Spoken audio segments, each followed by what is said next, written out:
వెళ్ళడం జరుగుతుంది. ఇంకొక బ్యాచ్ లో 20 మంది మొత్తం 100 మెంబర్స్ ఉన్నారండి. జై పత్రి మహారాజ్ కి, జై పత్రి మహారాజ్ కి, జై పత్రి మహారాజ్ కి, బ్రహ్మర్షి పత్రి మహారాజ్ కి, జై బ్రహ్మర్షి పత్రి మహారాజ్ కి, జై పత్రి మహారాజ్ కి,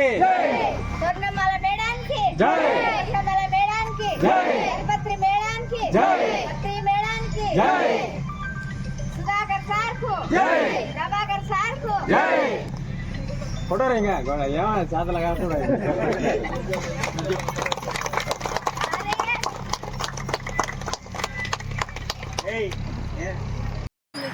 చాలా చాలా థ్యాంక్స్.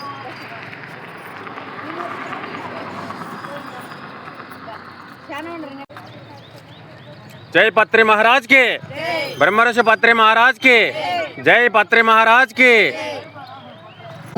పాత్ర తీసుకురా, ఆ పాత్రలో ప్లేట్ తీసుకొని ఒక గ్లాస్తో నీళ్ళు తీసుకురా అన్నారు.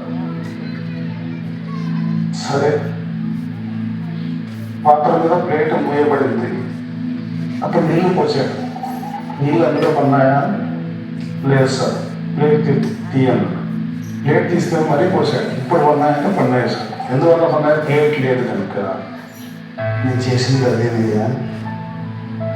వాళ్ళు అన్నీ తెలుసు అన్న భావంతో వచ్చి కూర్చున్న వాళ్ళని నేనేం చెప్పగలను? నాకేం వాళ్ళ శత్రువు కాదు. నాకు ఈ ప్రపంచంలో ఎవరు శత్రువు లేదు. కానీ వాళ్ళు నాకు తెలుసు అన్న భావంతో నా ఎవరు కూర్చున్న ట్రీట్మెంట్ ఇలాగే ఉంటుంది. ప్లీజింగ్గా ఉండేవాడు కాదు. ప్యూర్ జెన్, ప్యూర్ జెన్ టీచర్ అప్పుడు ఆయన. కోపిస్ట్ అంటారే కానీ అంత కోపిస్ట్గా ఉంటే మూమెంట్ ఎంత హిట్ అవుతుందన్నమాట. ఆయనలో 10% కోపం ఉంటే 90% ప్రేమ ఉంది. సో 90% ప్రేమ డామినేట్ చేస్తుంది. ఇష్టం లేనికి కోపం 100% తీసుకుని మీ గురువు గారు కోపిస్ట్ నన్ను తిట్టినాడు తన్నాడు చెప్పేసి వెళ్ళిపోతారు. సో 90% చూస్తుంటే 10% ఇది నథింగ్. మాస్టర్ ఎక్కువగా కరెక్ట్గా ఉన్నారనేది ఆయన మెయిన్ ఇంటెన్షన్. అందుకు ఆయన గొప్పడం తప్ప వేరే ప్రత్యేకంగా ఆయనకి ఎదురుబాటు ద్వేషం కానీ అంటే ఆ భావంతో లేదు. నేను వచ్చేది అందువల్ల ప్రత్యక్షంగా ఎదురుబాటులో మార్పు కోసం, ఎదురుబాటులో టెక్నిఫికేషన్స్ రావాలి, వాళ్ళు మార్పు చెందాలి అనేది నేను అంతకుమించి ప్రత్యేకంగా ఆయన కోపాన్ని నేను నిర్వహించలేదు. అంతకుమించి చెప్పాను. నాకు అర్థం కాదు. ఆయన అంత కొట్టున్నా తిడుతున్నా అసలు ఏమనేవారు కాదు. వెళ్ళిపోతారులే ఇంకా రాలే అనుకున్నప్పుడు వచ్చేవారు, మాట వచ్చేవారు. ఫస్ట్ అర్థమైంది నాకేంది, కానీ నాకు వదిలేసి వెళ్ళాలని ఎప్పుడు ఆలోచన రాలేదు. ఎందుకంటే ఆయన ప్రతి కోపంలో కొన్ని సబబు ఉంది. నాకు అక్కడ మనం తప్పు చేస్తేనే అక్కడ కోపం వస్తుందని తెలుసు. ఒక ఎగ్జాంపుల్ ఏంటంటే, ఒక క్లాస్ జరుగుతుంది. బాగా చాలా మంది వచ్చారు ఆ క్లాస్ ముందకల్లోనే. ఒక చండిబిడ్డని ఎత్తుకుని ముందర కూర్చుంది ఒక ఆవిడ. సార్ క్లాస్ బిగిన్ పెట్టిన 10 నిమిషాలు ఆ బిడ్డ ఎడమ మొదలు. సో అంతా డైవర్ట్ అయిపోయింది.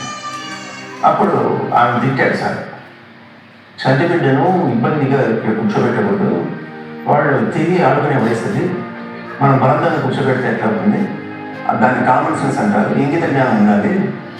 అలాంటప్పుడు నీకు వినాలనుకున్నప్పుడు నువ్వు వెనకాల కూర్చో, నీకు వినపడుతుంది కదా, ఇంతమంది డిస్టర్బ్ చేయాల్సిన అవసరం లేదు కదా అని చెప్పేసి అప్పుడు ఇంగిత జ్ఞానం మీద చాలాసార్లు చాలాసేపు ఎక్కువసేపు చెప్పారు. మినిమం సెన్స్ ఉండాలనేది.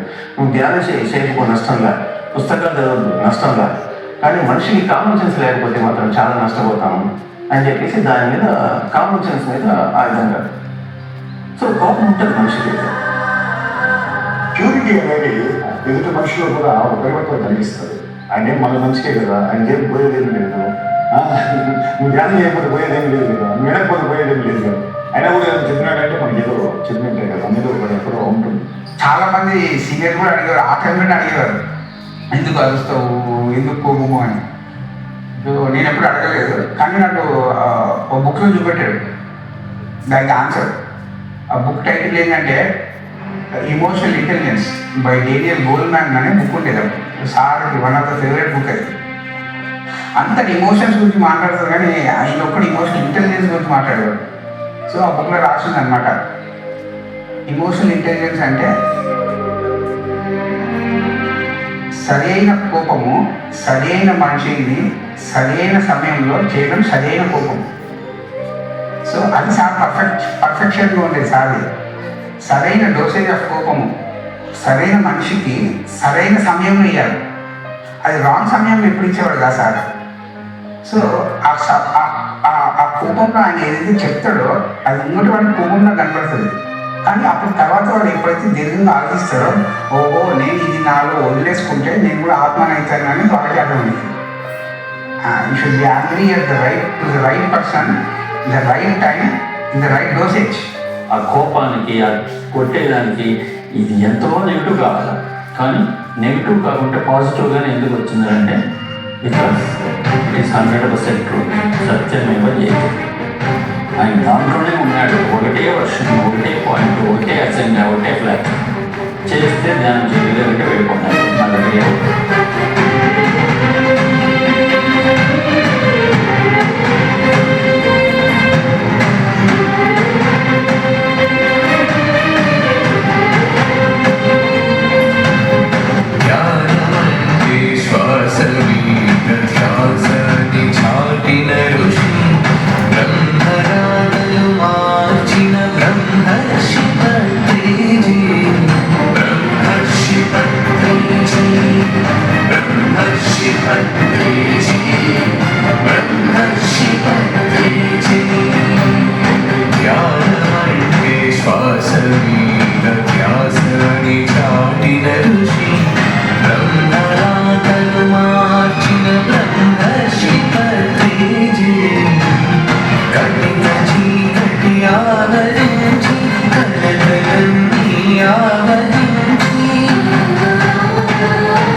బ్రహ్మరాగలు మార్చిన బ్రహ్మర్షి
శ్రీనివాసులు పరమేశ్వర రెడ్డి ద్వారా మొట్టమొదటి నాకు పత్రిజీవం తెలిసింది. సో అక్కడ నేను శ్రీనివాసు రెగ్యులర్గా ప్రతిరోజు ఈవినింగ్ కాలేజ్ అయిపోయిన తర్వాత ఒక గంట సేపు ఇద్దరం కాలేజ్ బిల్డింగ్ మీదకి వెళ్ళి ధ్యానం చేస్తాం. అప్పటికే పరమేశ్వర రెడ్డి శ్రీనివాసులు మెడిటేషన్ చేస్తున్నారు హాస్టల్లో. వాళ్ళ ద్వారా తెలుసుకొని అప్పుడు దీన్ని ఎంతవరకు అవసరం చేద్దామా అన్న ఆలోచన మేము అట్లా జరిగింది. ఆల్రెడీ ఉన్న డాక్టర్ న్యూటన్, లివర్, పత్రిజీ శిష్యులు వాళ్ళ గురించి పాలజీకి మనం తెలియటం అండ్ అందరూ చెప్పే విషయాలు, మరి పత్రిజీ గురించి చెప్పే విషయాలు నాకు కొత్తగా అనిపించేది. ఇదేదో ఒక డైనమిక్ అప్రోచ్ అనిపించి అప్పుడు నేను ఫాలో అవ్వకూడదు. సో వీళ్ళందరినీ తీసుకొచ్చి ప్రతిసారికి ఇంట్రడ్యూస్ చేశాను. జీకే అని అందరినీ, జీకే, సదాశివుడు, శ్రీనివాసు, శేషు, మల్లికార్జున, వీళ్ళందరూ ఒక 5-6 మంది. ఆ ధ్యానంలో నాకు వచ్చిన అనేక రకాల అనుభవాలు, స్టడీస్ అనిపించిన ముందు అనుభవాలన్నీ ఈ తాళపడి తెచ్చుకున్న ఉద్దేశంతో నేను కర్నూలు రాయడం జరిగింది. అబద్ధపౌర్ణమి ప్రోగ్రాంలో మే 13-14-95లో పత్రిజీని కర్నూలు పిరమిడ్ ధ్యాన కేంద్రంలో కర్నూలు జరిగింది. ఆ దేవుడు కలుస్తున్నప్పుడే ఫస్ట్ ఎన్కౌంటరే చాలా రెబల్గా జరిగింది. ఆయన ఆ బట్టర్స్ అందరూ కూడా కిల్లర్స్ అని చెప్పి ఆయన చెప్పడం కొత్తగా అనిపించింది నాకు. అని చెప్తే ఆయన అన్నారు, జబ్బు అనేది మన శరీరంలో కూర్చున్నటువంటి గొప్ప ఆధ్యాత్మిక అవకాశం, మనల్ని ఇంకా తెలుసుకోవడానికి, దిద్దుకోవడానికి. దాన్ని మనం మందులు వేసి ఆపరేషన్ చేసి దాన్ని చంపిస్తే మనకు వెళ్ళే అవకాశం లేదు అని ఒక కొత్త కోణాన్ని ఆయన ఆలోచిస్తుంటే చెప్పి, ధ్యానం చేయండి, మీ దగ్గరకు వచ్చే వాళ్ళు ధ్యానం చెప్పండి, అందుకన్నా మించిన ఔషధం కొట్టలేదు అని ఆయన చెప్పడం నాకు మొట్టమొదట చాలా డైరెక్ట్గా అనిపించింది. ఎన్నో స్పిరిచువల్ ఆర్గనైజేషన్కి వెళ్ళి మనకి ఎక్కడికి వెళ్తే కరెక్ట్గా సమాధానం దొరుకుతుంది అనేటటువంటి అన్వేషణలో ఎక్కడ తిరిగినా తృప్తికరమైనటువంటి సమాధానం దొరుకుతుంది. అలా విసుగు చెందుతున్న పరిస్థితుల్లో ఒకరోజు మా బ్రదర్ల ఓమార్ట్ ప్రింట్ అధినేత ముఖర్జీ గారు ఆయన ఫోన్ చేసి, మీరు ఆధ్యాత్మిక అన్వేషణలో పూర్తిగా నిమగ్నమై ఉన్నారు కదా, మరి విజయవాడకి ఒక సుభాష్ పత్రిక గారు అట్లా వచ్చారు, మరి మీకు అభ్యంతరం లేకపోతే ఒకసారి వస్తారా ఏంటని మా బ్రదర్ నాకు ఫోన్ చేయడం జరిగింది. శ్రీ ముఖర్జీ గారికి ఎప్పుడైతే ధ్యాన విషయం పరిచయంలో వెంటనే ధ్యానం మొదలుపెట్టారు. ఏమాత్రం జాప్యం చేయలేదు. నన్ను గ్రేట్ మాస్టర్ ఉండటం గ్రేట్ మాస్టర్ మళ్ళీ దాని ద్వారా ధ్యానం చేస్తున్నారు, వెంటనే ధ్యానం మొదలుపెట్టారు. NSN public school, Christian missionary school, నేను కూడా Saint John's Christian missionary school వాళ్ళ అనుబంధ సంస్థ విజయవాడ. సో అక్కడ బ్రదర్ నాకు బాగా తెలిసినాయి. సో ఆయన అడిగాను, మాకు కావాలి ఇక్కడ అని. నేను ఫుల్ హాల్ ఇచ్చారంతాను. చూడ ఒక 40 మంది వచ్చారు. ఆ 40 మందిలో చక్క రాఘరాజు అన్నారు. ముఖర్జీ గారు విజయవాడలో మన పిరమిడ్ స్పిరిచువల్ సొసైటీ మూవ్మెంట్ ప్రప్రథమంగా ఆయన ప్రవేశింపజేశారు. మొట్టమొదటిసారి నేను విజయవాడ వెళ్ళినప్పుడు 1996 సంవత్సరంలో ఆయన కూడా గొప్ప మాస్టర్స్ రాఘవరావు గారు, పద్మ గారు నాకు కలిశారు. మాకు ఎప్పుడైతే 97 జనవరిలో సార్ని కలవటం జరిగింది, ఒక 5 నెలలకే కావాల్సినటువంటి అనుభూతులు పొందటం, అనుభూతి చెందగానే నాలో వచ్చినటువంటి ఫస్ట్ ఆలోచన ఏమిటంటే, భౌతిక సంపద గొప్పదా, జ్ఞాన సంపద గొప్పదా అనే క్వశ్చన్లో భౌతిక సంపద ఉండటానికి చెడ్డవాళ్ళకి తప్ప మనతో పట్టుకెళ్ళేది లేదు, కానీ జ్ఞాన సంపద ఇహానికి పరానికి కూడా పనికొస్తుంది అనేటటువంటి జ్ఞానపరమైన అవగాహన బాగుంది. ఇంకా ఎక్కడికెక్కడికి వెళ్ళాలంటే గుడివాడ, ఆయన గుడివాడ వెళ్ళడం, గుడివాడలో రాజకుమారి, స్వతంత్ర కుమారి ఇద్దరు కలవటం, వాళ్ళ ఎంప్లాయీస్గా ఉన్నప్పటికీ కూడా అక్కడ వాళ్ళ పిల్లల స్కూల్లో వాళ్ళ పిల్లల్ని కూర్చోబెట్టి వాళ్ళకి జ్ఞానం చెప్తాం. అక్కడ మెల్లమెల్లగా ఇంకా గుడివాడ అని కానీ, గుంటూరు అని కానీ, ఇక ఇంకోటి అక్కడి నుంచి డిఫరెంట్ హిస్టరీ కేమ్ అవుట్.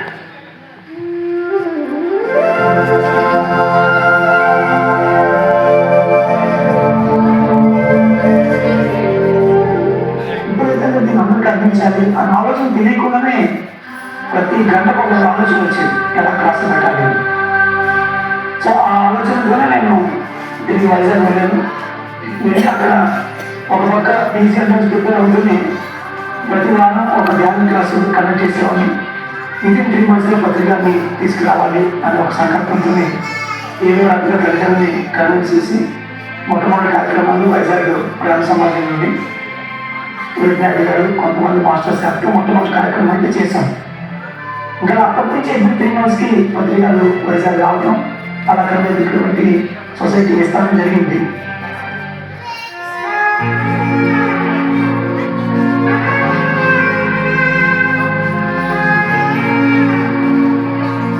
నేను బెంగళూరులో పనిచేస్తూ ఉండేవాడిని. సడన్గా మా మిత్రులు ఒకరు కర్నూలు నుండి ఫోన్ చేశారు, ఇట్లా సార్లు వస్తున్నారు కలవండి అని. మీ ఆశీర్వాదం కోసం వచ్చారంటే చెప్పేశాను. మీకు నా ఆశీర్వాదంతో ఏం పని అని చూసారు. కన్ఫ్యూషన్ అలాగా డిస్ట్రెస్ అయిపోయాను. ఆఫీసర్ అంటున్నాను, మీ జీవితం మీ వల్ల కాదా, మీ చేతిలో లేదా, నా ఆశీర్వాదం కోసం వచ్చారా, ఇది ఎలాగ సరిపోతుంది, ఇందులో సత్యం ఉందా? మీరు ఎప్పుడైనా అహం బ్రహ్మాస్మి అని విన్నారా, తత్వమసి అని విన్నారా? అని ఆపేశారు. అప్పుడు నాకు తెలిసి ఓసారి ఎక్కడికి తీసుకెళ్తున్నారు ఫైనాన్స్. ఎవరైనా సరే తెలియలేదు తెలిస్తే సలహా అదే చేశారు సార్, మందులు వేసేసారు. ఒకరోజు చెప్పాను సార్, మీరు ఏం చెప్తారు చేస్తాను, ఈ యొక్క స్పిరిచువల్ ఆధ్యాత్మికంలో నేను నా చేతులు ఎంత చేస్తాను సార్, అదే మా డిసిషన్. ఆ రోజు చెప్పారు, ఏంటో నీవు కర్ణాటకలో అంతా కూడా వేరే భారం, మొత్తం ధ్యానాన్ని అంతా కూడా ప్రచారం చేయాలి, ఆధ్యాత్మిక శాస్త్రం అంతా బోధించాలి, నువ్వు రెడీ అయిపో, నీదే రెస్పాన్సిబిలిటీ. ఆ రోజు చెప్పేశారు. సో ఆ రోజు చెప్పారు, అలాగే సార్ చెప్పేశాం. సార్ వెళ్ళిన 1 వీక్లోనే బెంగళూరు పిరమిడ్ స్పిరిచువల్ సొసైటీ అని రిజిస్టర్ చేసేసారు.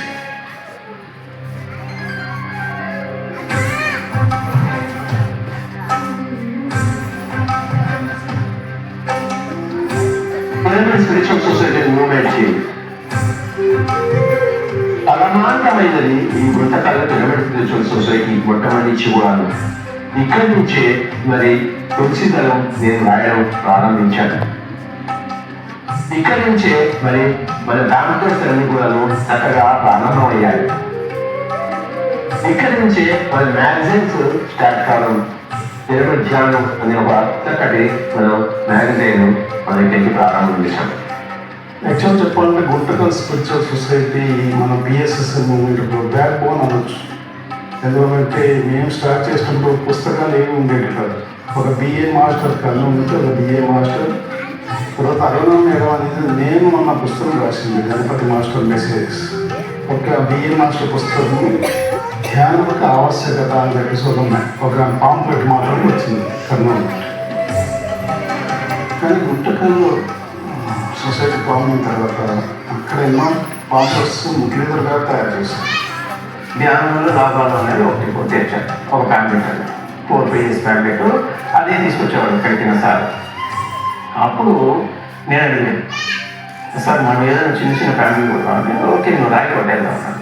సో ఫస్ట్ ప్యాంప్లెట్ నా ద్వారా వచ్చింది అంటే సూక్ష్మంలో మోక్షం అనేది అన్నమయ్య జ్ఞాన జ్ఞానబోధ అని పత్రిజీని స్వహస్తాలతో వైట్ పేపర్లో రాపించి దాన్ని టైపింగ్ చేయించి సింగిల్ కలర్ పాంప్లెట్, దాన్ని దీనికి ధ్యానాన్ని లింక్ చేసి నీ డబ్బులతో కొట్టించాలన్నాడు. ఓకే అన్న, నేనే పెట్టుకున్నాను. అది ప్రింట్ చేసి తీసుకొచ్చిన తర్వాత బాగుంది ప్యాంప్లెట్ కూడా రెడీ చేసిస్తాం ధ్యానం గురించి అనేసి దాన్ని టైప్ చేసి ఇంటింటికి ఇచ్చేది మా ధ్యాన ప్యాంప్లెట్. ఇది వాళ్ళు ధ్యానం గురించి ఒక ప్యాంప్లెటా, ఈరోజు ఇన్ని పుస్తకాలు ఉన్నాయి కానీ ఆ రోజు ఆ ప్యాంప్లెట్ ఇచ్చినప్పుడు తృప్తి ఇప్పుడు రాదు. ఎందుకంటే ఇవన్నీ కూడా మనం తయారు చేసుకున్నాం. కానీ అప్పుడు కొత్తగా ఒక ప్యాంప్లెట్ ధ్యానాన్ని గురించి చెప్పడం. కొన్నాళ్ళు అయితే న్యూస్ పేపర్ టైపు మన ఈనాడులో లోకల్ సిటియేషన్ ఉంటుంది కదా, ఆ సిటియేషన్ సైజులో మ్యాటర్ అంతా పెట్టించేసి మన కుర్రోళ్ళతోటి 7 రోడ్డు అనుకున్నాం అనుకో, 7 రోడ్డు ఒక 2-3 కిలోమీటర్లు ప్రతి కొట్టికి ఒక పేపర్ ఫ్రీగా ఇస్తూ వెళ్ళేవాళ్ళు. మంచి మెథడ్ మంచి రివర్స్ అవుతాయి. ఏంటంటే అసలు ఎటువంటి మెథడ్ ఉందంటే అట్లా ఉండేది. నన్ను ఎలా చేస్తామంటే ఎస్ఎన్ చేస్తే ఫైనాన్స్ అన్న అసలు లెక్క సమస్యే కాదు, మనం మునుగుతున్నామంటే ఒక ఆరోగ్యం వచ్చిందంటే దాన్ని ఎలా ఇంప్లిమెంట్ చేయాలి. అట్లా ఈనాడు సిటియేషన్లో ఉన్నట్టుగా అంత సైజు వేసి రోడ్డుకి ఆ పక్క ఈ పక్క ప్రతి షాప్లో మన బ్యాక్గ్రౌండ్ కావాలి.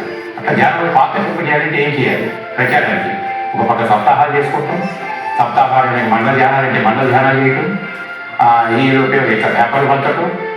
పత్రి సారు గొప్పతనం ఏంటంటే జ్ఞానానికి ఇచ్చే విలువ అపారం. జ్ఞాన జ్యోతి. గుంతకి నుంచి ఇంపార్టెంట్ ఏంటంటే ధ్యానంలో ఉన్న అంతర్యాత్రలని ఒక అబ్బాయి కృష్ణ 10th క్లాస్ అవుతుంటాడు. ఆ అబ్బాయికి చాలా ఎక్స్పీరియన్సెస్ వచ్చాడు. ఆ అబ్బాయి పుస్తకంగా రిలీజ్ చేశాను. సెకండ్ బుక్ ఆఫ్ కేసెస్ మనం కరెక్ట్గా చెప్పాలి.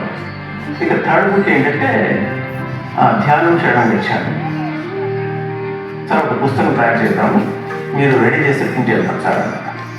నేను కాదు నువ్వే రాయాలి. పోనీ మీరు చెప్పండి, నేను రాస్తుంటాను. అది కూడా లేదు. ఇప్పుడు టిప్స్ ఇవ్వండి సార్. నో టిప్స్, నీ ఇష్టం, నీకేమనిపిస్తుంది రావయ్యా, నేను ఉన్నాను కదా అని. సర్లేదు సార్. సో ధ్యానంలోకి వచ్చినప్పుడు నాకు ఏవైతే క్వశ్చన్లు ఉన్నాయో, నేనైతే సమాధానం ఏ విధంగా పొందానో అదే ప్రశ్న సమాధానం నేనే రాసుకుంటూ వచ్చాను. సో అది మళ్ళీ సార్కి కూడా సార్ దాన్ని బాగా కరెక్ట్ చేయడం. అంటే నేను ఎంత కష్టపడ్డానో సార్ అంత కష్టపడ్డానికి. సో ఆ విధంగా ధ్యానం చేయడం ఇచ్చాను కావడం జరిగింది. 1996 బుద్ధపూర్లో రిలీజ్ అయింది కథలు. ఎల్బీగూరు నుండి టిబెట్ యోగి లోక్సాగరాంప గారు రాసినటువంటి యూ ఫర్ ఎవర్ అనే దాన్ని మీరు తెలుగులో ట్రాన్స్లేట్ చేసి ప్రింట్ చేయండి అని సార్ చెప్పడం జరిగింది. అప్పుడు ఆ బుక్ మేము మరణం లేదు మీరు అని పిజే రామ్మోహన్ గారు తెలుగులో ట్రాన్స్లేట్ చేశారు. ఆ బుక్ని రిలీజ్ చేయడం జరిగింది. One of the major break through ఎక్కడ వచ్చింది అంటే వన్ ఆఫ్ ద ఫార్మర్ ఈ was going to Puttaparthi. Kurnool Puttaparthi వెళ్తుంటే మన ఆ రివర్ ఉంటుంది కదా, మన పిడిమిడి వెళ్తా, అక్కడి నుంచి ఆయనకు ఆ పిడిమిడి కనపడేది. So on the way Puttaparthi పోతున్నప్పుడు వాళ్ళకు ఎక్కడనో ఈగపై పిడిమిడు ఏంటి చూద్దామని వాళ్ళు మన పిడిమిడి దగ్గర వచ్చాడు. పిడిమిడి దగ్గరకు వచ్చి వచ్చే పిడిమిడి వచ్చి నక్షత్రం ఇచ్చారు. దుర్గాశాస్త్ర దాని ఒరిజినల్ బుక్ అక్కడ ఇచ్చేసి వెళ్ళిపోయాడు ఆయన పుట్టపర్తి. సో ఆ బుక్ కర్నూలు నుంచి హైదరాబాద్నే ఆ బుక్ చదవటము, ఇంకా ఆ బుక్ నక్షత్రం మిత్రులు పిజి రామ్మోహన్ రావు గారు ట్రాన్స్లేట్ చేయడం, అలా వచ్చింది మనకు.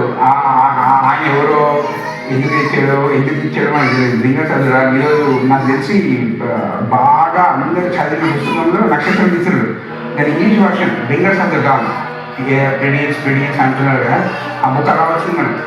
ఆయన నేను పత్రి సారు ఆడ హోటల్ రూమ్లో కూర్చుంటాం. పాంప్లెట్లు, బ్రోచర్స్, బుక్స్ ఇవన్నీ వచ్చేది. సరే నా జర్నలిజం కదా, ఆయన ఇద్దరం కూర్చొని కరెక్షన్స్ చేస్తూనే ఉండేవాళ్ళం. అది రాత్రి పగా తెలియదు. పక్కనే అంత ఏసీ రూమ్ కదా, పాపము ఎక్కడి నుంచి తాడిపత్రి నుంచి, అనంతపురం నుంచి, కర్నూలు నుంచి వాళ్ళందరూ పాంప్లెట్స్, బ్రోచర్స్, చిన్న చిన్న బుక్స్ ఎత్తుకొని వస్తారు. ఆశ్చర్యకరంగా పత్రిస్తారు నిజంగా ప్రతి ఒక్కరు రైతులు కావాలా, మీ ఆత్మకథ మీరే రాసుకోవాలి. ప్రతి ఒక్కరికి రచయితగా కావాలనేటువంటి శక్తి ఉందని ఆయన చెప్పేవాడు. దాన్ని నిజం చేస్తూ వాడు ఏదైనా తీసుకోవడం, ఏదో ఒకటి వాడు తాపత్రయం, జ్ఞానం రిలేటెడ్గా ఒక తాపత్రయం తీసుకొస్తారు. దాన్ని మళ్ళీ మేము మార్చి యూజ్ చేసి ఆయనకు మంచి ఫార్మాట్లో తయారు చేసి వాడికి ఇచ్చి వాడు సంతోషంగా పోయి దాన్ని ప్రింట్ చేసుకుని ఆ పాంప్లెట్ మంచి అట్లా లక్షలాది పాంప్లెట్, కనీసం 100 బుక్స్ మేము స్టార్టింగ్ రాత్రులు ఆ బుక్స్ అంతా కరెక్షన్ చేస్తాం. ముఖ్యమైన బుక్స్ అంతా ప్రమాదమైన బుక్స్.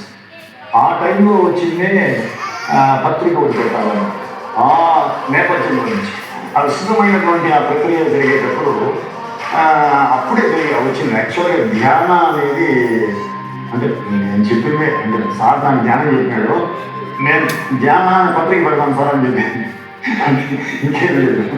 దాని సబ్జెక్ట్ అంతా అయింది. బాగుంది లేదు అన్నాడు. ధ్యానాన్ని పెట్టిన ఫస్ట్ ధ్యానాన్ని వచ్చింది.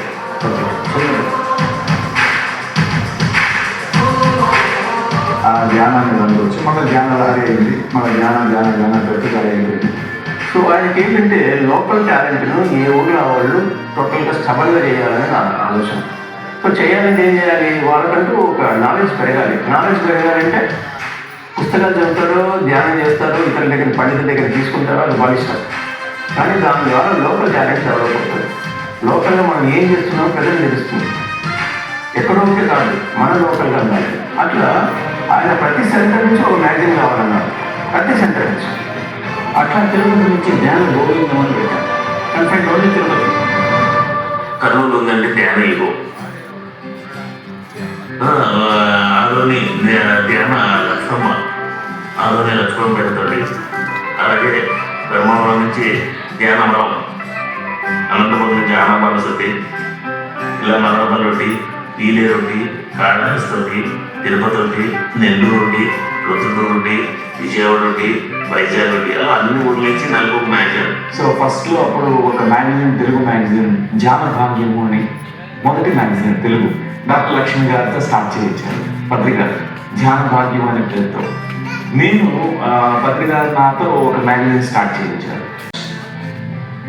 అప్పటికి ఇంగ్లీష్లో న్యూటన్ పెరిగి లైట్ అని నడిపించేవాడు. తర్వాత యుగేందర్ ఏమో పెరిగి టైమ్స్ అని తిరుపతి నుంచి నడిపించేవాడు. ఆయన తెలుగు వచ్చారంటే ఏమైనా నెక్స్ట్ మ్యాగజైన్ అండి పేపర్ తీసుకో మెసేజ్, ఆయన మెసేజ్ ఇచ్చారంటే ఈ మ్యాగజైన్ ఫిక్స్ అయిపోతుంది ఇక్కడ.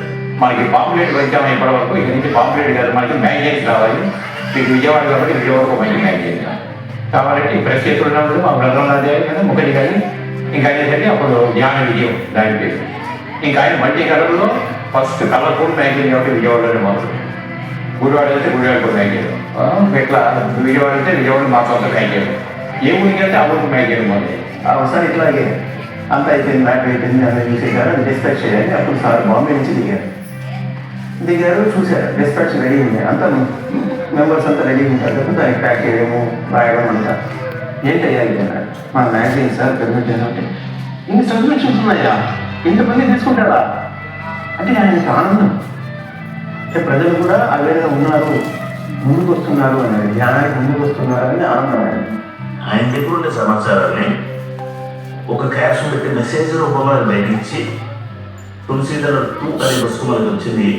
ఆ మ్యాగజైన్లో రాసినటువంటి 5 సంపాదకీయమే.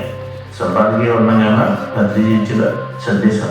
ఫస్ట్ ప్యాంప్లెట్, ఆ తర్వాత బుక్లెట్స్, బుక్స్, క్యాసెట్స్ ధ్యానం ఒకటి, మెడిటేషన్ ఒకటి ఇంగ్లీష్లో, భజగోవిందం ఒకటి, 3 క్యాసెట్లు. అదే ఇంత టెక్నాలజీ లేదు అప్పుడు. ఇట్లాగే చిన్న రూమ్లో కూర్చొని ఒక మైక్ తీసుకొని, మన ముందు టేప్ రికార్డ్ ఎక్కువ కదా మనం ఎక్కువ ఉండేది, దాంతో రికార్డ్ చేసి దాంట్లోని క్యాసెట్ అన్ని ఒకదాన్ని తయారు చేసి దానిపైన లేబుల్ చేసి ఆ విధంగా డిస్ట్రిబ్యూట్ చేసేవాడు. అది 100,000 వెళ్ళిపోయాడు ఇప్పట్లో.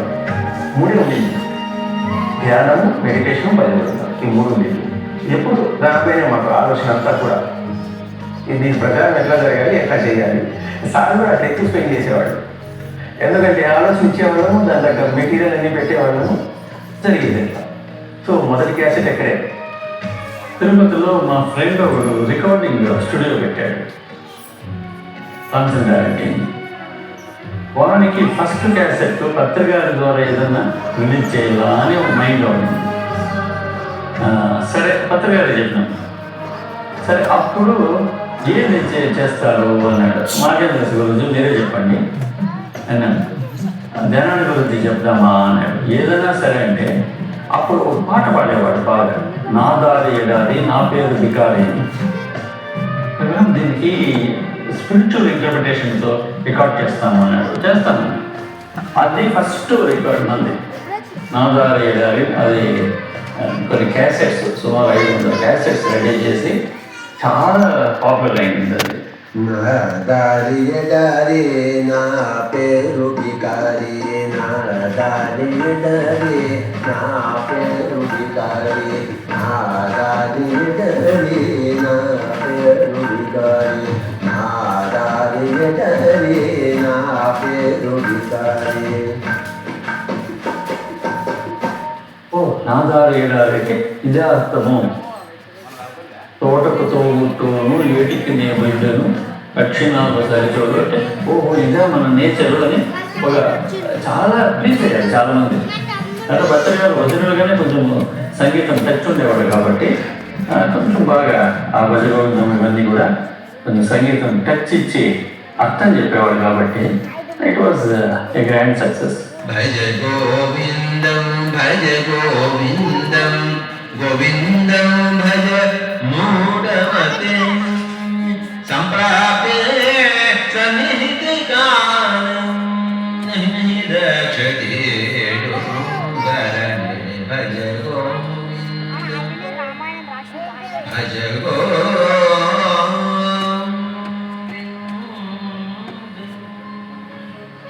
ఈ క్యాసెట్లన్నీ రికార్డ్ చేయడం తిరుపతికి వచ్చిన వల్ల 2-3 రికార్డ్ చేయించడం వాళ్ళని పట్టుకోవడం 300-400 రికార్డింగ్ డెక్క దొరికేది.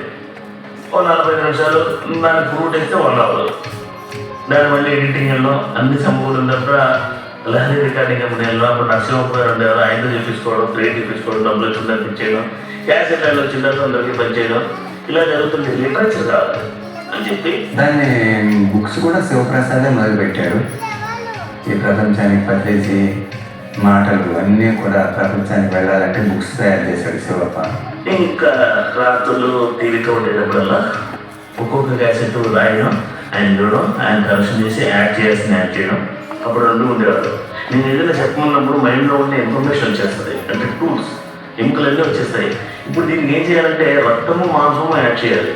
అందులో ప్రతి లైన్కి ముందు వెనక ఏమైనా యాడ్ చేసి పెట్టి ఒక గ్రంథంగా తయారు చేశారు. అలా చేసి కొన్నాళ్ళకి ఒక రికార్డు కొనుక్కోవడం. ఎక్కడైనా క్లాస్ జరిగిందంటే 2 గంటల లెక్చర్. అలాగే రోజంతా ఉండేది కాదు. ఎవరైతే గెస్ట్లు వచ్చారో వాళ్ళందరినీ మాట్లాడించారు, 5 గంటలు తీసేసేవారు. ఆయన ఒక్కరు స్టేజ్ కూర్చున్నారు, రికార్డు తీసుకొచ్చేవారు. అలాగే గీతం చూస్తాను. కర్నూలు కరెక్ట్ క్యాంపస్లో సుమైన ఆడిటోరియం ఉంది. ఆ ఆడిటోరియంలో సార్ ఇచ్చినటువంటిది ఆరోగ్యమే జీవనం బుక్ మొత్తం 6 క్లాసులు చెప్పిందే అక్కడ వాయిస్ రికార్డు చేసుకుని రాసి తీసుకొచ్చింది. ఇప్పటికి కూడా బుక్ చాలా హైలైట్. అలా అన్ని బుక్లు ఒకటే కాదు, ఇప్పుడు ఉన్న చాలా చిన్న పుస్తకాలన్నీ కూడా క్లాసులో చెప్పింది, మళ్ళీ చెప్పింది ఇంకో దగ్గర యాడ్ చేసి చెప్పింది, అవన్నీ క్రోడీకరించి తీసుకొచ్చారు. అందరూ అంటూ ఉంటారు ఇవన్నీ కలిపి బుక్ పెట్టండి అనేది. అలా పెట్టకూడదు. ఓ కాన్సెప్ట్కి సంబంధం ఉంటుంది. అదే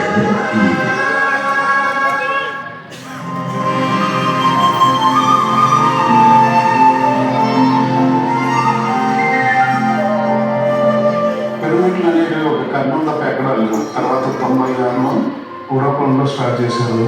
అది ఎక్కడ పిరమిడ్స్ లేవు. భత్రీజీ గారు అడ్వైస్తో మురళీధర్ గారు పిరమిడ్స్ తయారు చేయడం కొందరు యువకుల ఆధ్వర్యంలో మొదలుపెట్టాడు. అంతవరకు చాలా తక్కువ మెటీరియల్తో, అంటే లైట్ వెయిట్తో పిరమిడ్స్ తయారు చేయడం ఆలోచన లేదు, ఎవరికి రాలేదు అక్కడ. సో మేము దాన్ని ఆలోచన చేసి లైట్ వెయిట్తో పిరమిడ్ తయారు చేసాం. అది కూడా ఆయన చెప్పలేదు. దాని చుట్టూ డిజైన్ చేసేసి మేము రకరకాల ప్రయోగాలు చేసి కొత్త వాళ్ళకు పాత వాళ్ళకు అన్ని రకాల ప్రయోగాలు చేసి బాగుంది అనుకున్నాక ఒకరోజు ఆయన వచ్చాడు. వచ్చిన తర్వాత అప్పుడు ఆయన చూపించాం, మొత్తం రెడీ చేసి పెట్టాం. ఒక దాదాపు 100 to 100 పిరమిడ్స్ రెడీ చేసి పెట్టాం. వచ్చిన తర్వాత ఇది సార్ పిరమిడ్స్ లేటెస్ట్గా చేసామంటే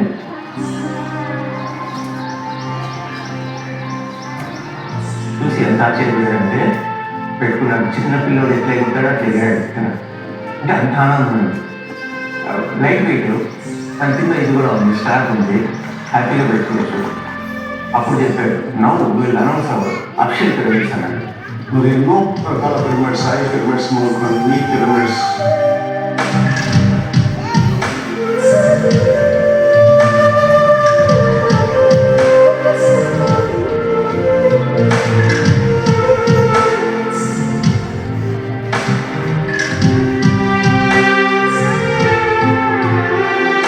తర్వాత 91 పిరమిడ్, 4x4 పిరమిడ్, రకరకాల పిరమిడ్స్ తయారు చేసి కొరియర్ ద్వారా అన్ని స్టేట్స్కి పంపించారు. తమిళనాడు, కర్ణాటక, మహారాష్ట్ర దాకా ఈరోజు ఆంధ్ర రాష్ట్రం అంతటా కూడా ప్రతి రోజు కూడా పిరమిడ్ క్యాప్స్ పెట్టుకుని ధ్యానం చేస్తున్నారు. అది కొంతకాలం నుంచి ప్రారంభం కదా. Guntakal pyramid spiritual societies, pyramid spiritual societies ఒక మాస్టర్లందరికీ, భారతదేశంలో మాస్టర్లందరికీ కూడా ఎంతో ఆదర్శవంతులుగా ఉన్నారు.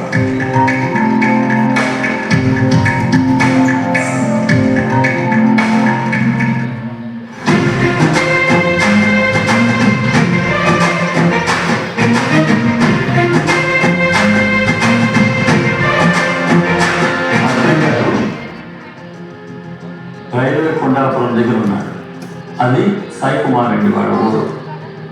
సాయి కుమార్ రెడ్డి నాకు ఫోన్ చేశాడు, పత్రి గారు మిమ్మల్ని ఇమీడియట్గా ఇక్కడికి రమ్మన్నారు అని. డిసెంబర్ 28 ఆయన అట్లా తాడిపత్రికి వెళ్తాడు, నేను తిరుపతికి వచ్చేస్తాను. ఆడ ఉండేటప్పుడు అక్కడ నైట్ అంతా నాకు ఒక పెద్ద మెసేజ్ గుంటూరులో రాసిపోయింది. అది పార్టీ పెట్టండి అని మెసేజ్ వచ్చింది. ఫ్రమ్ ఇంటర్ గ్యాలక్టిక్ ఫెడరేషన్ అని ఒక అది స్పిరిచువల్ కంట్రోలింగ్ పాయింట్ అన్నాడు. అది బాధ్యతను అన్నాడు. ఓకే అన్న, పార్టీ అంటే కూడా కొంచెం ఎందుకు నేను స్ట్రైట్గా అనేసిన, పార్టీ కూడా చేస్తానులే అన్న. దాని పేరు బుద్ధా పిరమిడ్ పార్టీ అన్నాడు. 98% వాళ్ళు చేయాల్సినటువంటి వాళ్ళు వర్క్ చేయట్లేదు. 2% ఏదైతే చేస్తున్నారో 98% ఇన్ఫ్లుయెన్స్ అవుతున్నారు. ఎప్పుడైతే మనం ధ్యానాన్ని, పిరమిడ్ పార్టీని మనం ప్రపంచానికి, దేశానికి మనం అందించగలిగితే అందరికీ శాఖాలుగా, ధ్యానులుగా తయారు కావడానికి అవకాశం ఉంటుందని సార్ పత్రి సార్ అనౌన్స్ చేసి ఆ విధంగా పిరమిడ్ పార్టీ అవుతుంది అని అనౌన్స్ చేశారు. పిరమిడ్ పార్టీ తాడిపత్రిలోనే ఆయనకు ఒక క్లాస్లో ఐడియా వచ్చింది. చెప్పినాడు పిరమిడ్ పార్టీ వెళ్తున్నామని. ఏంటి ప్రశాంతంగా ఉండాలని వస్తే మళ్ళీ పార్టీ అంటారు, రాజకీయాలు అంటారు, ఏంటి నాకు కన్ఫ్యూజన్లో ఉన్నా. రాజకీయాలు అయితే మాకు సార్ కొంతమంది అన్నారు. రాజకీయం లేదు, పార్టీనే లేదు. అప్పటికి థాట్ వచ్చే లోపల నేను మా క్లోజ్ సర్కిల్ మాట్లాడండి, తిరుపతిలోనే మనకి ఇటువంటి నిజంగా పెట్టినాక మూమెంట్ స్ప్లిట్ అయిపోతుందేమో, ఎంత చేసేది అని. గొడవ అయిపోయింది, అందరూ యాక్సెప్ట్ చేస్తారమ్మా. అది కూడా ఒక కారణం. ఇప్పుడు అనంతపురం అడ్డూరం అవడానికి అది కూడా ఒక కారణం. పాలిటిక్స్ నాకు నచ్చదు సార్. కదా సార్, మీ ఎంత నీ ఇష్టం, నాకు నేను పార్టిసిపేట్. ఇప్పుడు సార్ ఒక మాట అన్నారు, ఏమని అన్నారు? ఆత్మజ్ఞానం మడికే ఉండాలి. కళ్ళు చేసిన వాళ్ళు ఆత్మజ్ఞానం ఉన్నారా? సార్ ఐడియాలజీ మనం ఏం చెప్పినామో దాన్ని కూడా మనం కూడా ఫాలో కావాలి కదా. దేశాన్ని పరిపాలించే రాజు ధ్యాని కాదు, మరి ఋషులు పాలించారా? రాముని ద్వారా ఇది వర్షిప్రేది పాలించినాడు. విశ్వామిత్ర రాజు ఎందుకు చేశాడు? రాముడు చేశాడా? రాంగ్ రానే కదా, రాంగ్ వే ఆఫ్ థింకింగ్. ధ్యానాన్ని వాడుకోవడం తప్పదు. 1999 పిరమిడ్ పార్టీ ఎలా చదువుకుంటూ ఎవరికి అభిప్రాయం లేదు. ఎందుకంటే అప్పట్లో స్పిరిచువాలిటీ ఎవరికి అవేర్నెస్ లేదు. నేను కూడా కొద్దిగా ప్రచారం చేయాలంటే భయపడ్డాను. ఊళ్ళో తిరిగి ప్రచారం చేయాలంటే నేను భయపడడం కూడా జరిగింది. ఎవరేమనుకుంటారో అని సిగ్గుపడడం కూడా జరిగింది. నా పరిస్థితి అలా ఉందండి. అలాంటి పరిస్థితి అది. పిరమిడ్ పార్టీ గురించి ఫస్ట్లో అయితే నాకైతే పాజిటివ్ లేదు, కానీ అట్లే పూర్తి నెగిటివ్గా లేదు. అంత పాజిటివ్నెస్ అయితే లేదు నాకు. కానీ ఏంటంటే మనం ఏమైనా డైవర్ట్ అవుతున్నామా అన్న ఫీలింగ్ నాకంటే లేదయ్యా. నాకు కొన్ని ఆలోచనలు వస్తుంటాయి, నేను చూడాలనుకుంటున్నాను, నేను చూస్తాను. ఒకవేళ దానికోసం ఎవరు వచ్చినా రాకపోయినా అందరూ వెళ్ళిపోయినా కూడా నేనైతే టెన్షన్ ఉంటాను. బట్ ఆయన ఒక నిర్ణయం తీసుకున్నాడంటే చెప్పలేమంటారు. పాసా ఫెయిలా, సక్సెస్ అవుతున్నా కాదా అనేది లేదు. ఆయన అట్లేం లేదు. అది చూడాలనుకున్నాను, చూస్తాడు అంతే. సక్సెస్ అయితే ఓకే, ఫెయిల్ అయినా ఓకే అంటే. 99 ఫిబ్రవరి 25 తిరుపతిలో బుద్ధా పిరమిడ్ పార్టీ ఇనాగ్రేషన్.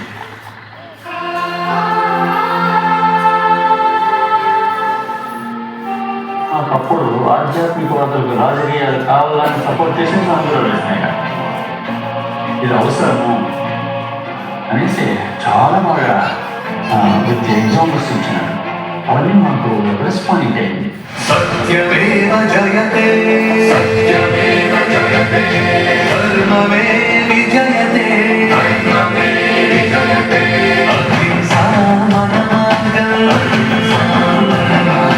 హింసని విడనాడురా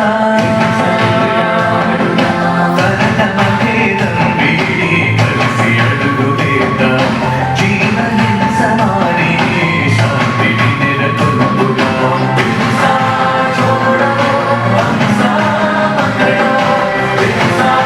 छोड़ो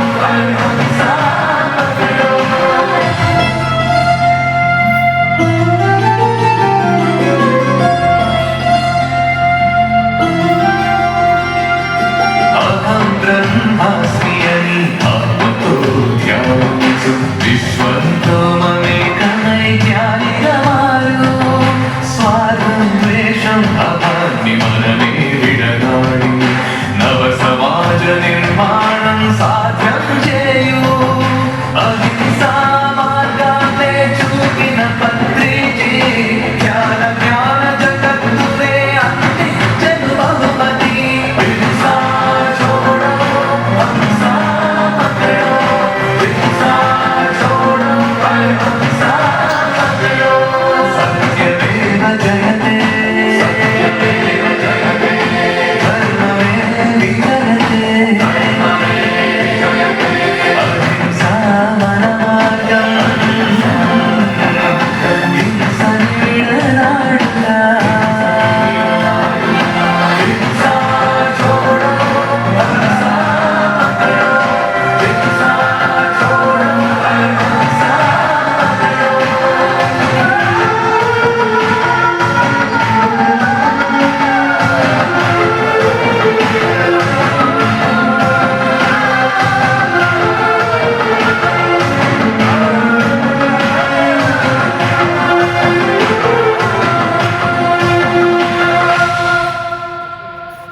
పత్రిక దాని గురించి ఆ రోజు వివరించారు. 1999లో నేను తిరుపతి ఇంత డీప్గా ఆలోచించేది నా వరకు ఒక రైట్ పార్టీ అని చెప్పేసి అనిపించింది. ఎందుకంటే 2005 సంవత్సరాల క్రితం సోక్రటీస్ చెప్పాడు, ఆధ్యాత్మిక జ్ఞానం కలిగిన వారిని అధికార పీఠం మీద కూర్చోవాలి, వారి తృప్తి కలిగిన వారి కోసం ఏది ఆశించకుండా వారి ధర్మయుక్తంగా పరిపాలించగలరు అన్న విషయం నేను చెప్పడం నేను బాగా అనిపించింది. అలాగే ప్రత్యేకంగా ఆయనే కంటెక్ట్ చేయమని అన్నాను గుట్టకల్లో. ఇది విమర్శలు a source, a great source, a great helper. ఆయన మోరల్ సపోర్ట్ చాలా బాగా ఇచ్చినారు. పార్టీ కూడా ఫస్ట్ ప్రెసిడెంట్ ఆయన, తెలుగు పార్టీకి. నేను జనరల్ సెక్రటరీ. ఈ రాజకీయాలు వచ్చినాయండి, ఈ పార్టీ వచ్చినాయండి, అందరూ రకరకాలుగా విమర్శించుకున్నారు. ఏ విమర్శనే ఆయన పట్టించుకోలేదు. తనలోకి ఏది వచ్చిందో అది ఆయన కాదు, ప్రవేశపెట్టబడింది. ఆ ప్రవేశపెట్టబడిన దానితో ఆయన ఫాలో అయ్యాడు తప్ప ఎవరు నాతో వస్తారు, ఎవరు నాతో రారు అని ఎప్పుడు ఆలోచించారు. ఎవరు రాకపోయిన సొసైటీ ఈరోజు ఇప్పుడు జీరో అయిపోయినా బ్యాగ్ వేసుకుని ఇంటింటికి తిరిగి జ్ఞానం చెప్పుకునేనా ఉండే. 4 నెలలు తర్వాత ఎలక్షన్ వచ్చినాయి. మాటల సందర్భంలో ఉరవకోటి వెంకటేశ్వర స్వామి నాకు బాగా మిత్రుడైనాడు. ఆడిపత్రులు ఎవరంటే రఘునాథ్ అన్నాడు, నువ్వు నిలబడాలా అన్నాడు. నిలబడాలా అన్నాడు. సాధారణంగా ఎప్పుడు మాట్లాడి ఆ రోజు చెప్పినారు, నువ్వు ఏం చెప్తే అదని ఆ కాన్షియస్నెస్లో ఉంటుంది. అది ఆ ప్రకారం సరే సార్ 99 ఎలక్షన్లో బాగా బాగా బాగా మా చేతనైనంత కర్మ చేసినాం, మంచి కర్మ చేసినాం. ధ్యాన ప్రచారానికి ఇది ఒక ప్లాట్ఫామ్ మాకు. కాబట్టి ధ్యానం చేయండి, కొన్ని లక్షల కాంటాక్ట్స్ ఇవ్వగలుగుతాం.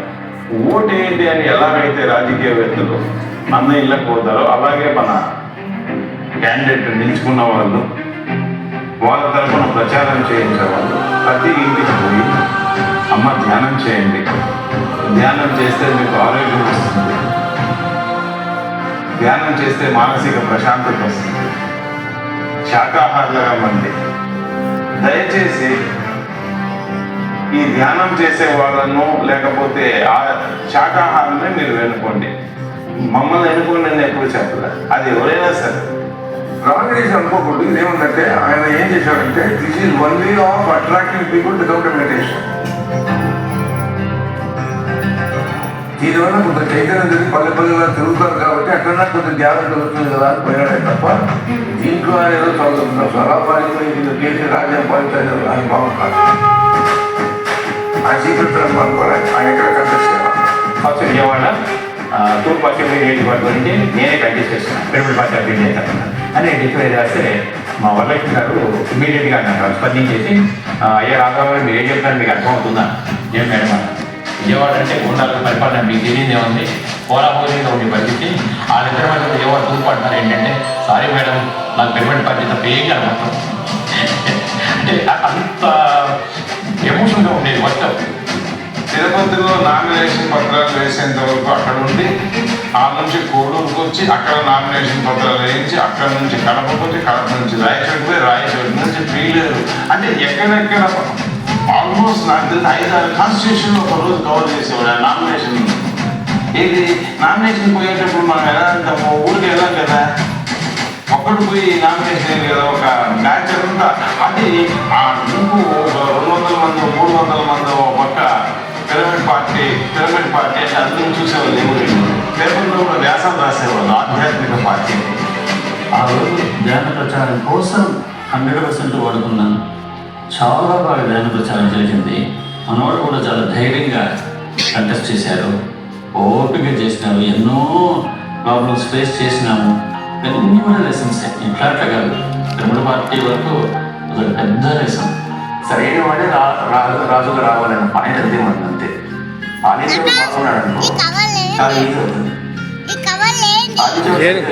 చాలా కష్టాలు వస్తాయి, నష్టాలు వస్తాయి. సో అందుకోసం ఆయన ఒక అవేర్నెస్ క్రియేట్ చేయడానికి పెట్టారు. అక్కడ పాసు ఫెయిల్ లేదు, సక్సెస్ ఇబ్బంది ఏం సంబంధం లేదు అని ఆయన ఎప్పుడు దాని గురించి ఆలోచించాలి. కానీ చెప్పేటప్పుడు చాలా సిన్సియర్గానే చెప్తారు సార్. ఏదైనా మనం బాగా ప్రచారం చేయాల్సిందే, ఖచ్చితంగా గెలుస్తాం ఈసారి, మన ఎమ్మెల్యే సీట్ వచ్చేస్తాం మనకు అని చెప్తారు. మళ్ళీ దానికి ఏం డౌట్ లేదు. ఎక్కడ నిరుత్సాహపరచారు ఎవరిని కూడా. పార్టిసిపేట్ చేసాము. ఈయన ఈ ఉద్దేశం ఏంటి, పాలిటిక్స్ అనేది ఏదో గెలవాలి రాజ్యాలు వెళ్ళాలని కాదు, మన మెసేజ్ అందరి దగ్గరికి వెళ్తుంది పాంప్లెట్స్ విధంగా. మొత్తం అంతా పాంప్లెట్స్ అమ్మా, ప్రతి ఊళ్ళో ప్రతి చిన్న ఊళ్ళో ప్రతి పెద్ద ఊళ్ళో పెంచాము. ఆ పార్టీ చేయలే, ఈ పార్టీ నువ్వు కష్టాలు ఉన్నాయంటున్నారు. మరి ఆ కష్టాలు ఉన్నప్పుడు నువ్వేం చేస్తున్నావు? నువ్వు నిలబడాయా? అప్పుడైతే యుద్ధం చేయాలి. అప్పుడు కూడా ఆ అన్యాయాన్ని సంభవం భగవద్గీత తిన్నాడు, వాళ్ళు చంపేశాయి. ఇప్పుడు నువ్వు నిలబడు ఎలక్షన్లలో, విజయం మీద సంఘం అని చెప్పాడు కదా భగవద్గీతలు. ఇప్పుడు నిలబడు. ఆయన ఎస్టాబ్లిష్ చేసి వదిలేకుండా తిరిగి ఒక 152 స్థానాల్లో పోటీ చేయడం. మన దగ్గర మామూలు అసలు డబ్బులే ఉండవు. అలాంటిది వాళ్ళు డిపాజిట్లు పెట్టి ప్రచారానికి ముందుకు పెద్ద రాజకీయ నాయకులతో ఒక పార్టీకి వ్యతిరేకంగా పోటీ చేయడం, దానికి ఆయన కృషి చేయడం. ఎంతవరకు చేసిన తర్వాత 20 లక్షల పాపులు ఖర్చు పెట్టాము. అది ఫైనల్గా విశాఖలో ప్రచారం అందులో జరిగింది. అంటే దాని వల్ల ఒక కన్ఫ్యూజన్ తీసుకురావాలి. ఇవన్నీ అసలు రెవెన్యూస్ థింగ్స్ వచ్చింది, వచ్చారు, ఎలక్షన్ టైమింగ్ ఉంది, మళ్ళీ అందరూ వచ్చారు. అదే ఎలక్షన్ రావాలి, నేను ఇంకో మాట్లాడాను లేదు. నా అభిప్రాయం ఆయన ఎప్పుడు చేయలేదు. నేను వచ్చినానని రాలేదు, వస్తే ఒక రకంగా చూడటము, రాకపోతే ఇంకో రకంగా చూడటం అనేది లేదు. సో ఆయన ఎప్పుడు నుంచి మా ఇంటికి వచ్చిన తర్వాత ఏ విధంగా నాకు ఉందో అదే కంటిన్యూ పదేవాడు. సార్ గుంతకల్లో ఉన్నారు. ఓటింగ్ డే రోజు ఫస్ట్ గుంతకల్లో నేను మా మిస్సెస్ వెళ్ళి ఫస్ట్ క్యూలో నిల్చుకొని మా పిరమిడ్ పార్టీకి నేనే ఓటు వేసి వచ్చాను. అక్కడ సార్ ఇంట్లో ఉన్నారు, నేను మా మిస్సెస్ వెళ్ళాము, వచ్చాము. సార్ ఓటు వేసాము మన పిరమిడ్ పార్టీకి అని.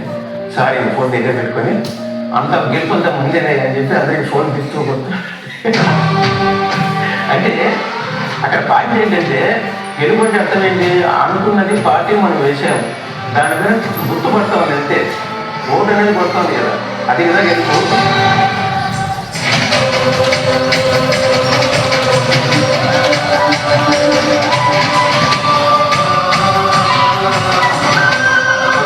ధ్యాన పోకడ ప్రపంచానికి గొప్ప మార్గం చూపించాడు, నూతన మార్గం చూపించాడు. అరే ధ్యానం చేసి ఇంత బాగుంటుందా, ఇంత ఈజీనా, ఇంత బాగుంటుందా లైఫ్ ధ్యానం చేస్తే అని చెప్పింది ప్రతిసారి. నేను వాళ్ళ ఆశ్రమంలో కూర్చొని నువ్వు రానిపిస్తాను నా రామని చేసుకుని చెప్పాను. కానీ అక్కడ ఈయన కూడా అందరి దగ్గర ధ్యానం ఏర్పడాలి. నేను కూర్చోబెట్టి నేర్పించాడు, వికాసవంతులు చేశాడు. అందరినీ ధ్యాన వికాసం చేసిన సొంతం కూతురు ధ్యాన వికాసం చేశాడు. అందుకే తిరుగుతా పోయాడు. తన హెల్త్ ఏమి చూసుకోకుండా తిరిగాడు, చేశాడు. ఎక్కడైనా తన తత్వం మార్చుకోవాలా, తత్వం విషయం తన తత్వం మార్చుకోవాలి. తాను మారలేదు, ప్రజల్ని మార్చాడు. మాదాక ధ్యానాన్ని చేర్చావుగా, శ్వాసే గురువన్నావుగా.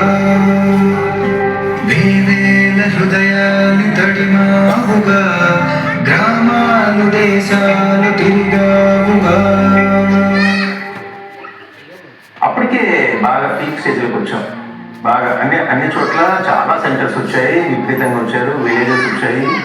ఆంధ్ర, కర్ణాటక అంతా కూడా బాగా కవరేజ్ అయింది. తమిళనాడు కొద్దిగా అయింది. నార్త్ స్టేట్స్ కూడా చాలా తక్కువ అవుతుంది. సో సౌత్ అంతా కూడా బాగా స్ప్రెడ్ అయింది.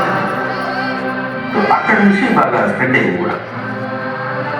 ఇంకా సారు మామూలుగా చెప్పడం కష్టం అవుతుంది అప్పటికే. మామూలుగా సార్ దగ్గర మన ఊరికి రమ్మన్నారంటే కూడా చాలా కష్టం అవుతుంది. ఎప్పుడో 2 months 3 months ఇట్లా బాంబే వెళ్తున్నాం, అట్లా వెళ్తున్నాం, రావాల్సింది తప్పితే అదే పనిగా రావడం అనేది కష్టం అయిపోయింది. సో అప్పటికి ఆయన అనుకున్న లక్ష్యం అయితే దగ్గరకు వచ్చేస్తూ వచ్చారు. అంటే ఆయన అనుకున్న లక్ష్యం ప్రపంచం అయితే అది లేదు, కానీ ఇంతవరకు అంటే అనుకున్న చోట క్లాసెస్ పెట్టగలగడము, స్పీచ్లు ఇవ్వగలగడము, ఇదంతా కూడా. సో తన దగ్గర ఉన్న వాళ్ళ కింద ఉన్న మాస్టర్స్ అంతా కూడా క్లాసెస్ ఇచ్చే స్థాయికి వచ్చేసారు. సో స్వాధ్యాయాన్ని బాగా చేయగలుగుతున్నారు, సజన సాధన చేయగలుగుతున్నారు. ఇవన్నీ కూడా స్టెప్ బై స్టెప్ అందరికి వచ్చేసాయి. ఇది ఇంటి మనసుకే ఉండడం ఆయనకి ఇష్టం లేదు. పబ్లిక్లోకి వెళ్ళాలి, పబ్లిక్కి తెలియాలి, వెజిటేరియన్స్ కావాలి, ధ్యానులు కావాలి, శాకాహారులు కావాలి, పిరమిడ్స్ కావాలి. మరి ఇన్ని ఉన్నప్పుడు నువ్వు పబ్లిక్గా ప్రోగ్రామ్ పెట్టుకోకపోతే ఎవరికి తెలుస్తుంది? ఆ పబ్లిక్ ప్రోగ్రామ్ పెట్టడం వల్ల, పెద్ద వాళ్ళని పిలవడం వల్ల ఏదో ఎవరన్నా స్పందించి ఇంకొక పిరమిడ్కి వస్తే కట్టడానికి ఛాన్స్ ఇస్తారేమో, ఏ ఊరు వాళ్ళన్నా కలుస్తారేమో. ఆయన విజన్ చాలా హైగా ఉండేది. అక్టోబర్లో ఇక్కడికి వచ్చున్నాడు పత్రిక. అక్టోబర్లో వచ్చినప్పుడు లగ్నం ఈ ధ్యాన యజ్ఞం తిరుపతిలో చేసినాం కదా, మనము స్టేట్ లెవెల్లో చేస్తే బాగుంటుంది, బ్రహ్మాండంగా ఉంటుంది. ఎక్కడ పెడతారు అంటే కర్నూలులో పెడతాను అని. ఓకే, అదొక పెద్ద ఫంక్షన్ చేసి అంత పెద్ద గ్రౌండ్స్లో అంత పెద్ద ఇది పాల్ ఈజ్ బెస్ట్. డిసెంబర్ 25 నుంచి 30 వరకు మనం ధ్యాన యజ్ఞం చేస్తాం. దానికి ఏం కావాలో ఎలా కావాలో అన్ని ప్లాన్ చేసి ప్రెడిక్ట్ చేయాలి. రీసెంట్ డబ్బులు అయిన తర్వాత దుర్బాగా తీసుకుని వెళ్ళిపోయాం. అప్పుడు రాష్ట్రంలో వచ్చాం. పొద్దున 5 గంటల నుంచి చేయాలి. అలా 7 రోజులు డిసైడ్ చేసి 7 రోజులు స్పీకర్లను మాట్లాడి ప్రోగ్రామ్ చేసిన తర్వాత అది ఎగ్జామ్ సక్సెస్ అయితే డ్యూరెంట్గా ప్రతిరోజు ఒక వివేకం తీసుకొచ్చేవారు. ఆయన చేసేవారు. అలా ఎప్పుడైతే ఇది జరిగిపోయిందో అది ప్రారంభమైంది. పబ్లిక్లో ధ్యాన మహాయజ్ఞం అని.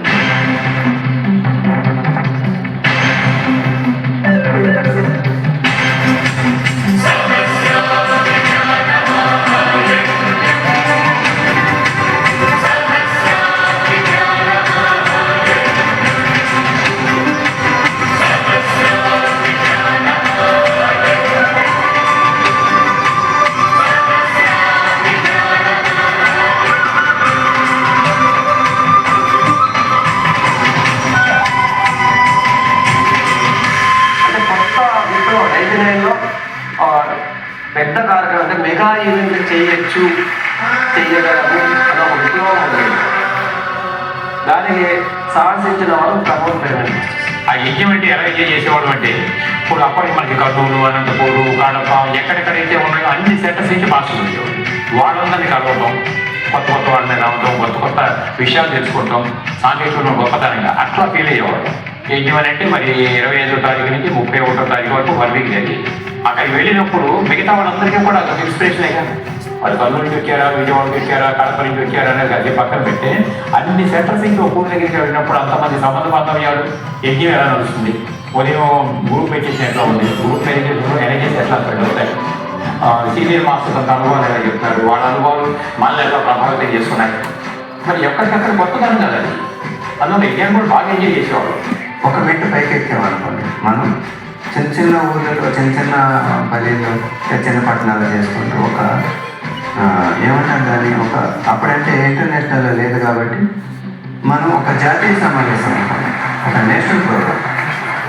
నేషనల్ ప్రోగ్రామ్ అనుకోవాలి. అప్పటి వరకు ఎవరెవరు ఉన్నారు మరి అప్పటికి తమిళనాడు కూడా ఉంది, కర్ణాటక ఉంది, మెరుగైన అన్ని జిల్లాలలో మనం చెప్పేమో కానీ 1 ఉన్నారా 10 మంది ఉన్నారు మన సంబంధం లేదు, ఉన్నాయి. సంబంధం మీకు వచ్చేటట్టు బాగా తెలిసింది. అప్పటి నుంచి విస్తృతంగా ప్రచారం అయింది కూడా. అప్పుడు యాక్చువల్గా కలియుగాంతం కూడా చెప్పారు. సో ఆ కలియుగాంతంలో 93లో ఉన్నప్పుడే ఈ కలియుగాంతం అనేది చాలా ప్రాపగాండ జరిగింది. 1999 మొత్తం పరిసమాప్తం అయిపోతుంది. సో అప్పుడు నేను అడిగా సార్, అవును సార్ మీరు లాంటి వాళ్ళు అయితే మీరు ఏదో అన్ని చూశారు, అన్నీ అయిపోయింది, అన్ని చేశారు, ఒక స్థాయికి వచ్చారు. మరి మా లాంటి వాళ్ళు ఇప్పుడే వస్తున్నాము, ఇంకా విత్తనం పడింది. మరి ఇప్పుడు కలియుగంతం అంటే నెక్స్ట్ మా రాబోయే జన్మలు ఎట్లా అంటే అప్పుడు చెప్పారు సార్, చేసుకున్న వారికి చేసుకున్నాను మహాదేవుడు. ఒకవేళ 6 సంవత్సరాల టైం ఉంది అయ్యా, ఒకవేళ జరిగిందే ఎంతో 6 సంవత్సరాల టైం ఉంది, నువ్వు ఎంత సాధించవచ్చు? నీకున్నది 24 గంటలు ఉంది, నువ్వు ఎంత సాధించవచ్చు? నువ్వు 99 అనుకుంటున్నావు, నువ్వు రేపే పోవచ్చు గ్యారెంటీ. సో అందుకు నువ్వు పొద్దు నుంచి రాత్రి వరకు ప్రతి మూమెంట్ టిక్కుపడాలి. కరెక్ట్గా ఉన్నావా లేదా అని, కరెక్ట్గా చేసావా లేదా అని. ఎప్పుడైతే టిక్కుపడిందో నువ్వు ఏ మూమెంట్ పోయినా సరే నీకు విజయం. సోమరిగా ఉండదు. సో అక్కడ చెప్పాడు అప్పుడు 99 అనేది కలియుగంతం. Vedavyasa IAS Vedavyasa book release చేశాడు కలియుగంతం 99 అనేది. సో అది యాక్చువల్గా ఫెయిల్ అయిపోయింది. ఆ తర్వాత ఏం జరగలేదు. PSSM మూమెంట్ హైలైట్ కావడము, ఆ కలియుగంతం ఆగిపోవడం. సో 6 days ప్రోగ్రామ్ జరిగింది. 31st December 1999 రాత్రి 11:55 to 12:05 నా పెళ్లి జరిగింది. ఫస్ట్ టైం అంత పెద్ద ఈవెంట్ అవ్వడం. అంతవరకు చిన్న చిన్న ఈవెంట్స్ చూసాను కానీ గ్రౌండ్స్లో అంత పెద్ద ఈవెంట్ జరగడం అనేది ఫస్ట్ టైం. అండ్ అందులో అక్క పెళ్ళి. సో ఇంకా స్పెషల్. ఆ యొక్క అరేంజ్మెంట్స్ అన్నీ కూడా చేయడంలో చాలా మజా వచ్చేది. అంటే చాలా ఎంజాయ్ చేసేవాళ్ళం. అంటే అప్పటిదాకా మేము 50, 60, 100 కానీ ఆ టైంలో జ్ఞాన యజ్ఞం అనే ఒక మహా అద్భుతమైన కార్యక్రమం చూడడానికి 5,000 మంది వచ్చారంటే ఎంత గ్రాండ్. ఆ టైం 99 టైంలో 5,000 మంది. అప్పుడు అందరికీ తెలిసింది PSSM అంటే ఏంటో, పత్రిజీ అంటే ఏంటో,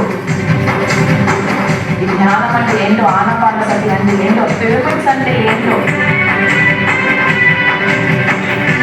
మా నాన్నమ్మ అప్పుడు హ్యాపీ ఫీల్ అని, ఏంట్రా ఇంతమంది, ఇంత జనాలు, ఇంత తయారు చేసావా, ఇంతమంది జ్ఞానులు. She was feeling very proud.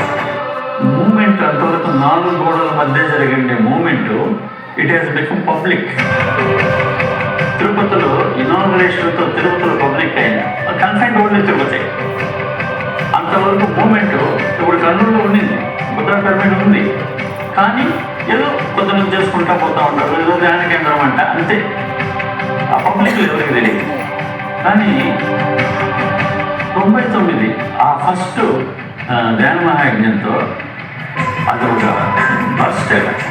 అప్పుడు ఫస్ట్ పేపర్ ఫస్ట్ టైం దాంట్లో కర్నూలులో ధ్యాన యజ్ఞం జరుగుతూ ఉంది, ఇంతమంది వస్తున్నారు, ఇంతమంది సంగీతం ఇంతమంది చేసినారు. అప్పుడు ఎలా వెంకటేశ్వరరావు గారు మృదం టాప్ గ్రాండ్ ఆయన వచ్చి 3 hours చేస్తూ ఉంటే అది స్పెసిఫిక్ ఫోటో కూడా వేసినాను. అంటే సాయంకాలం అవుతుంది. ఫస్ట్ టైం లోకల్ కవరేజ్ ఇచ్చినారు.